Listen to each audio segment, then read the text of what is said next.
Nous poursuivons donc notre étude de la Révolution française. Après avoir étudié les facteurs qui l'ont rendue possible, répondant ainsi à la question pourquoi, après avoir observé son déroulement, répondant à la question comment, nous allons maintenant tenter de répondre à la question suivante, avec quelles conséquences? Y répondre sera l'objet de notre troisième partie, le bilan de la Révolution. La problématique est la suivante. Quel héritage la Révolution laisse-t-elle au moment où elle se termine? Nous avons donc vu la Révolution se terminer en 1804. Cette année-là, Napoléon Bonaparte se fait couronner empereur. À cet instant, certaines grandes idées de la Révolution sont pleinement installées. D'autres ont été remises en question, et d'autres, enfin, n'ont jamais vraiment abouti. Nous allons commencer par voir que la Révolution a amené de profonds changements, titre de notre grand 1. Nous aborderons d'abord, dans notre petit a, les libertés personnelles et les droits individuels. Dès le début, la Révolution a pris des mesures pour mettre en place un système basé sur les droits et libertés pensés par les Lumières. C'est le cas de l'abolition des privilèges, qui entame la disparition progressive d'une société découpée en 3 ordres. Mais le texte le plus important est sans aucun doute la Déclaration des droits de l'homme et du citoyen. Elle met en effet en avant plusieurs principes qui vont changer la société française. Elle dit d'abord que les hommes naissent et demeurent libres et égaux en droit, ce qui prend par exemple la forme de la disparition du statut privilégié des nobles, des membres du clergé et même du roi. Elle dit aussi que le but de la nation est la conservation des droits naturels et imprescriptibles de l'homme, ces droits étant la liberté, la propriété, la sûreté et la résistance à l'oppression. À plusieurs reprises, et nous l'avons vu, les révolutionnaires ont pu montrer qu'ils profitaient de ces droits, même si nous avons aussi vu qu'ils avaient pu être bafoués. La Déclaration des droits de l'homme dit également que le principe de toute souveraineté réside essentiellement dans la nation. Cette nation est désormais bien au cœur de la légitimité, et Louis XVI lui-même n'est par exemple plus roi de France, mais bien roi des Français, roi par les Français. Elle affirme aussi que la libre communication des pensées et des opinions est un des droits les plus précieux de l'homme. Et même si la liberté de la presse a pu être remise en cause à certaines périodes, les Français sont de plus en plus nombreux à être actifs politiquement, comme on le voit par exemple dans les clubs politiques. Enfin, elle dit que nul ne doit être inquiété pour ses opinions, même religieuses. Or, à cette époque, les protestants et les juifs sont désormais pleinement acceptés comme membres à part entière de la nation. Mais les changements ne se font pas que dans les droits et les idées.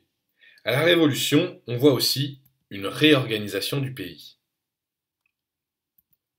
Les révolutionnaires ont en effet dès le début voulu créer un système permettant de mieux gérer le pays. Ils ont pour cela créé les départements, dans le but de pouvoir mieux administrer le pays depuis Paris. Ils ont également imposé de nouveaux poids et mesures, basés sur le système métrique décimal, dans le but d'harmoniser les mesures sur le territoire qui jusque-là pouvaient changer d'une ville à l'autre. Napoléon Bonaparte, une fois au pouvoir, va approfondir ce système. Il met en place plusieurs nouvelles institutions essentielles qu'il qualifie lui-même de masse de granit. Parmi elles, on trouve les préfets, représentants du pouvoir de l'État dans les départements. On trouve aussi les lycées, chargés de former la future élite de la nation. Une nouvelle monnaie, le franc, stable et reconnu. Et surtout, le Code civil, premier texte qui réglemente précisément sur tout le territoire français les rapports entre personnes. On voit donc que la Révolution a changé beaucoup de choses. Pourtant, de nombreux autres éléments, restés figés ou presque, amènent à parler d'une révolution inachevée, titre de notre grand 2. Comme on a pu le voir, la Révolution connaît plusieurs régimes politiques et 4 constitutions. Parmi celles-ci, 2, celle de 1791 et celle du Directoire, mettent en place un suffrage censitaire, où seuls les plus riches peuvent voter. Celle du Consulat ne donne plus à la nation le pouvoir de nommer les différents pouvoirs. Il n'y a donc plus de souveraineté nationale. Elle prévoit aussi qu'un homme seul, le premier consul, détient tous les pouvoirs. Il n'y a donc plus, à ce moment-là, de séparation des pouvoirs. La Constitution de 1793, plus démocratique, est suspendue et à la place, on trouve les tribunaux de la terreur, qui appliquent une justice arbitraire. On se rend donc compte que, pendant la Révolution, beaucoup de principes révolutionnaires ont pu être remis en cause, et c'est notamment le cas en 1804. En plus de ces différentes remises en question, on se rend aussi compte que la Révolution a ignoré plusieurs catégories de population. On peut d'abord penser aux plus pauvres, qui ont continué à connaître les mêmes difficultés. Mais on peut aussi penser aux femmes.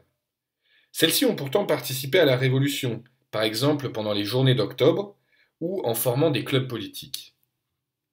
Mais lorsque des femmes révolutionnaires comme Olympe de Gouges ont demandé à profiter de nouvelles libertés, elles ont généralement échoué à les obtenir. En 1804, elles n'ont pas le droit de vote et le Code civil les place sous la tutelle d'un père ou d'un mari. Les femmes ne sont pas les seules à avoir conservé un statut inférieur, allant à l'encontre du premier article de la Déclaration des droits de l'homme et du citoyen. Pendant la Révolution, une grande révolte d'esclaves éclate à Haïti, menée par Toussaint Louverture. Grâce à leur mobilisation, les esclaves obtiennent de la Convention qu'elle abolisse l'esclavage en 1794. Mais, en 1802, Bonaparte rétablit l'esclavage pour des raisons économiques et stratégiques. La situation des esclaves reste donc toujours la même à la fin de la Révolution. Pendant la Révolution, la monarchie a été supprimée au profit d'une république. Pourtant, en 1804, Bonaparte devient empereur. Après sa défaite, la monarchie est remise en place avec deux frères de Louis XVI, Louis XVIII et Charles X. Ensuite, on trouvera encore un autre roi, Louis-Philippe, puis, après quelques années de république, un empereur, Napoléon III. Pour voir la République s'installer définitivement, il faut attendre 1877. On voit donc que certains principes de la Révolution mettent beaucoup de temps pour s'imposer. Malgré ses limites, la Révolution reste une période très importante dans l'histoire française.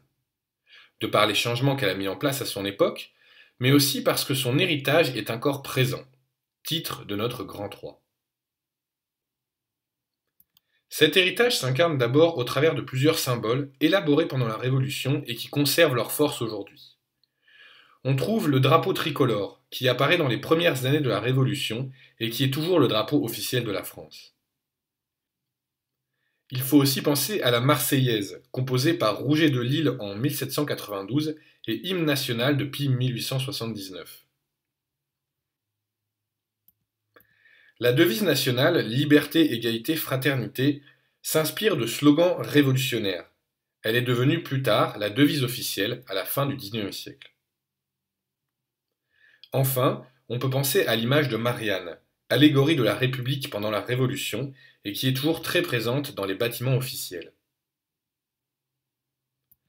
La Révolution influence donc toujours au travers de ces symboles. Mais elle est aussi toujours au cœur de nombreux débats. La sortie en 2014 du jeu Assassin's Creed Unity a par exemple été suivie d'une polémique à laquelle ont participé des historiens, mais aussi des hommes politiques. Cela prouve que les débats qui ont animé la Révolution peuvent persister aujourd'hui, et que l'influence de cette période historique sur la société française actuelle est très importante.